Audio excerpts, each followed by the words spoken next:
Salam olahraga, perkenalkan nama saya Denny Silaban dengan NIM 622 11111 016. Saya akan menjelaskan apa itu daya tahan. Daya tahan adalah suatu kegiatan yang mengacu pada ketahanan atau kemampuan seseorang atau sesuatu untuk bertahan dalam waktu yang lama, dalam kondisi tertentu, dalam berbagai konteks. Istilah ini memiliki arti yang berbeda. Daya tahan fisik, kemampuan tubuh seseorang untuk melakukan aktivitas fisik atau olahraga dalam jangka waktu yang lama tanpa mengalami kelelahan yang berlebihan. Daya tahan mental adalah kemampuan seseorang untuk menghadapi tekanan, stres, atau tantangan mental dan emosional tanpa menyerah. Daya tahan imun, kemampuan sistem kekebalan tubuh untuk melawan infeksi atau penyakit. Daya tahan ekonomi adalah kemampuan suatu individu, perusahaan, atau negara untuk bertahan dalam suatu situasi ekonomi yang sulit. Jadi, daya tahan adalah konsep yang berkaitan dengan kemampuan untuk bertahan atau mengatasi tantangan dalam situasi tertentu. Daya tahan dalam bahasa Indonesia mengacu kepada ketahanan atau kemampuan seseorang atau suatu bertahan atau bertahan lama dalam kondisi tertentu. Dalam berbagai konteks, istilah ini memiliki arti yang berbeda. Daya tahan dapat dibagi menjadi beberapa bagian, tergantung pada konteksnya. Berikut adalah pembagian daya tahan yang umum.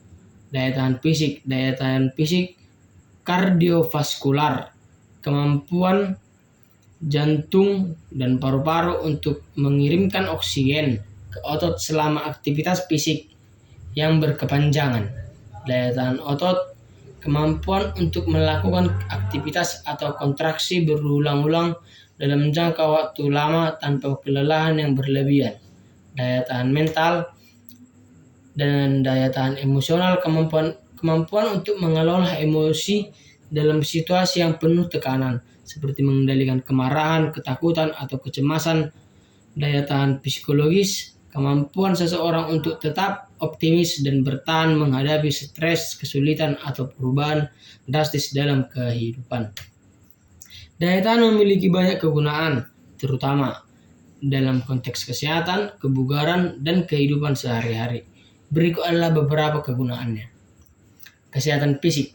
Daya tahan yang baik memungkinkan tubuh untuk melakukan aktivitas fisik dalam jangka waktu yang lama tanpa cepat merasa lelah. Ini membantu meningkatkan kesehatan jantung, paru-paru, dan sistem sirkulasi. Kesehatan fisik di sini bertujuan untuk agar kita tidak gampang terkena penyakit. Apalagi kan pada zaman sekarang memang penyakit-penyakit sudah mulai gampang menyebar atau menyerang kepada sel tubuh pada manusia ya. Lanjut, kinerja olahraga. Atlet atau orang yang berolahraga secara rutin membutuhkan daya tahan untuk mempertahankan performa tinggi dalam waktu yang lama, baik dalam olahraga aerobik seperti lari, maraton, berenang, atau bersepeda. Yang dimaksud di sini adalah kinerja olahraga seperti lari itu kan memiliki stamina yang kuat, harus kondisi fisik yang kuat, tahan, dan tidak murah, seperti kalau yang kurang darah itu tidak cocok untuk melakukan kegiatan aerobik. Lanjut, pemulihan lebih cepat. Daya tahan yang baik juga membantu tubuh pulih lebih cepat setelah melakukan aktivitas fisik yang intens sehingga mengurangi risiko cedera. Yang dimaksud di sini adalah pemulihan cepat. Daya tahan yang baik juga dapat memulihkan seperti cedera-cedera otot, seperti keseleo gitu, saraf yang yang terkena benturan itu semakin cepat perbaikannya atau kesembuhannya itu semakin cepat ya. Lanjut, aktivitas sehari-hari. Dalam kehidupan sehari-hari, daya tahan membantu seseorang untuk tetap aktif dan produktif sepanjang hari tanpa mudah merasa lelah saat melakukan perkembangan fisik maupun mental. Dalam kehidupan sehari-hari itu kan pada zaman sekarang memang kita kan sudah seperti ke kampus itu kan sudah naik sepeda motor, ada yang naik angkot, ada yang naik mobil pribadi, naik Grab, Gojek kan sudah banyak. Jadi dalam kegunaannya ini sehari-hari itu seperti kalau kita sebagai olahraga kan kita masih masih sempat seperti berlari, olahraga, melakukan kegiatan-kegiatan positif lah yang berdampak sehat bagi tubuh kita. Jadi apabila kita sering berolahraga setiap hari, pada sehari-hari kita juga akan merasa ringan, tidak mengandalkan Gojek atau naik sepeda motor atau harus naik mobil, itu tidak harus ya. Lanjut, ketahanan mental. Selain fisik, daya tahan juga penting untuk kesehatan mental. Ketahanan mental memungkinkan seseorang menghadapi stres, tekanan, atau situasi sulit dengan lebih baik dan tetap fokus serta positif. Ketahanan mental yang dimaksud di sini adalah pada saat kita seperti menghadapi masalah di jalan, di keluarga, ataupun seperti kita mahasiswa, ada masalah di kampus, organisasi, ataupun masalah pasangan juga, itu tidak tidak bergantung ataupun tidak gampang marah atau emosinya itu bubar gitu, tidak tidak gampang terpecah belah itu gitu emosinya. Agar kita tetap fokus, tidak mudah bimbang pada apa omongan orang lain kepada kita. Kita mental kita itu dilatih semakin kuat, tidak gampang goyang, dan percaya diri lah. Lanjut, daya tahan imun. Memiliki daya tahan tubuh yang baik membantu sistem kekebalan tubuh melawan penyakit dan infeksi. Jadi, daya tahan secara keseluruhan penting untuk menjaga keseimbangan antara aktivitas fisik dan mental serta untuk mendukung kesehatan yang optimal. Berikut adalah beberapa pandangan para ahli tentang daya tahan dari berbagai perspektif. P. P.O. Astrad pada tahun 1986. Menurut Astrad, daya tahan adalah kemampuan seseorang untuk melakukan aktivitas fisik dengan intens. Menurut Hare pada tahun 1973, Hare menjelaskan daya tahan sebagai kemampuan tubuh untuk menahan dan menunda munculnya kelelahan saat melakukan aktivitas fisik yang berulang dan berkelanjutan. Hal ini sangat berhubungan dengan kemampuan jantung, paru-paru, dan otot dalam memanfaatkan oksigen. Rusli Lutan pada tahun 2001. Menurut Rusli Lutan ini, daya tahan adalah kemampuan seseorang untuk menggunakan kapasitas energinya secara optimal dan efisiensi dalam melakukan kegiatan fisik dengan intensitas tertentu dalam waktu yang relatif lama. Yang dimaksud oleh Rusli Lutan ini di sini adalah kita sebagai atlet, kita yang menentukan bahwa di mana kita sanggup. Nah, contohnya, kita sanggup berlari sejauh 30 meter. Kalau lebih dari 30 meter, kita sudah mungkin sengok-sengok seperti sudah mengalami kelelahan yang berlebihan contohnya, ataupun muntah-muntah ya. Lanjut, kesimpulannya, daya tahan menurut para ahli umumnya mengacu pada kemampuan tubuh terutama sistem kardiovaskular dan otot untuk mempertahankan aktivitas fisik atau kerja dalam durasi waktu yang panjang tanpa kelelahan yang berkelebihan. Yang kesimpulan yang dapat kita ambil adalah bahwa daya tahan ini berhubungan kepada otot, jantung, paru-paru, ataupun sistem kekebalan tubuh lainnya ya. Dimana apabila otot kita siap, jantung kita siap, paru-paru kita siap, itu mungkin 80% itu kita dapat bertahan secara lama.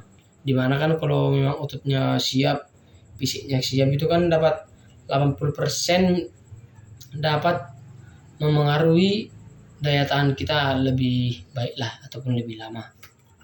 Melatih daya tahan tubuh memerlukan kombinasi antara lain latihan fisik, pola makan yang sehat, serta istirahat yang cukup. Berikut adalah beberapa cara efektif untuk melakukan daya tahan tubuh. Latihan kardio. Lakukan latihan kardiovaskular seperti berlari, bersepeda, berenang, atau lomba tali. Latihan kardio meningkatkan kapasitas paru-paru dan aliran darah sehingga tubuh menjadi lebih kuat dan tidak mudah lelah.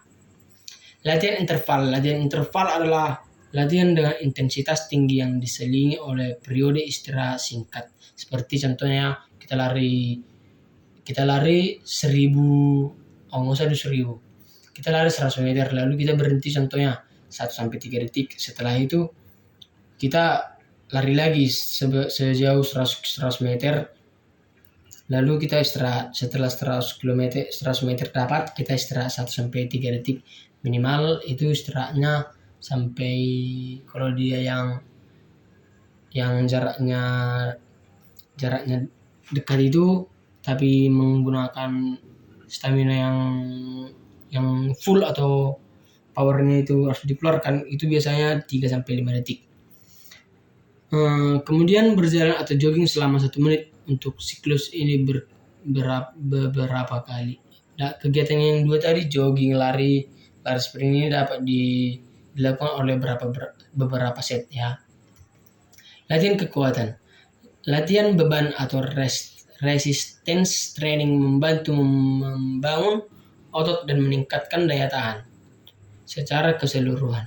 Cobalah push up ataupun squat, plank atau angkat beban.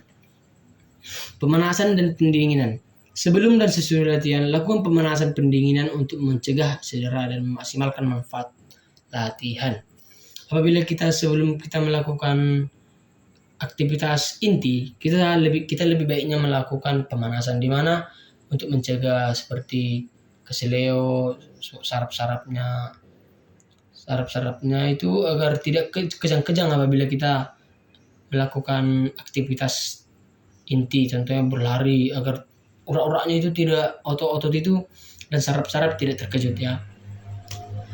Latihan pernapasan. Melatih teknik pernapasan dalam seperti teknik diafragma dan meningkatkan efisiensi oksigen dalam tubuh yang mendukung daya tahan saat berolahraga. Latihan pernapasan yang dimaksud di sini adalah, karena apabila kita berlari itu, kita jangan monoton melakukan pernapasan. Jangan ditarik dari hidung, keluarkan dari hidung, jangan. Ditarik dari mulut, dikeluarkan dari mulut, jangan. Contohnya, pada kita menarik dari hidung, kita mengeluarkan dari mulut, itu ya. Itu pun jangan setiap saat, itu akan menyebabkan kita semakin cepat lelah apabila kita setiap saat menarik nafas dan mengeluarkannya. Nutrisi yang tepat. Konsumsi makanan bergizi seperti karbohidrat kompleks untuk energi, protein untuk pemulihan otot, serta sayur dan buah yang kaya vitamin dan mineral. Jaga asupan cairan agar tubuh tidak dehidrasi. Di sini perbanyak-banyak minum air putih agar tidak dehidrasi, dan perbanyak makan daging, baru sayur-sayuran, buah itu penting untuk menjaga kondisi tubuh yang baik. Istirahat yang cukup. Tubuh butuh istirahat untuk memulihkan diri setelah latihan. Tidur yang cukup 7-9 jam per malam sangat penting untuk meningkatkan performa fisik dan daya tahan. Istirahat yang cukup. Apabila kita melakukan aktivitas fisik, bagi orang-orang, janganlah untuk orang-orang, untuk kita sendirilah. Apabila kita melakukan aktivitas fisik, kita harus mengatur istirahat yang cukup. Seperti yang saya bacakan tadi ya, istirahatnya itu minimal 7-9 jam lah per hari. Karena apabila kita melakukan aktivitas fisik, otot semua bekerja, lalu masa ototnya bekerja semua capek gitu, tapi istirahatnya kurang, kan akan dapat memengaruhi kondisi kinerja otot untuk aktivitas yang selanjutnya. Konsisten latihan. Latihan harus dilakukan secara rutin, bertahap, dan berkelanjutan. Mulailah dengan intensitas yang rendah dan tingkatkan secara bertahap seiring peningkatan daya tahan tubuh. Di sini konsistensi latihan yang dimaksud adalah apabila kita latihan, contohnya Senin, Rabu, Jumat kita latihan. Jangan minggu depannya lagi sekali, 2 kali, jangan. Itu harus konsisten. Contohnya minggu ini Senin, Rabu, Jumat, Selasa, sama Kamis itu perbaikan vitamin atau perbaikan gizi atau istirahat yang cukup lah untuk membayar utang-utang istirahat kita. Lanjut, dengan mengombinasikan latihan tersebut, daya tahan tubuh Anda akan meningkat secara bertahap. Apabila Anda dibarengi dengan istirahat yang cukup, karbohidrat, protein yang cukup, itu akan dapat meningkatkan kondisi fisik secara baik. Kombinasi latihan yang bervariasi juga akan meningkatkannya. Jadi mungkin sekian dari saya hasil hasil yang dapat saya presentasikan atau yang dapat saya selesaikan atau apa ya, seperti kata pepatah berkata, tak kenal maka tak sayang. Kalau sudah kenal, bolehlah disayang ya. Terima kasih. Salam olahraga. Berikut beberapa pandangan para ahli tentang daya tahan dari berbagai perspektif. P.O. Astrat pada tahun 1986.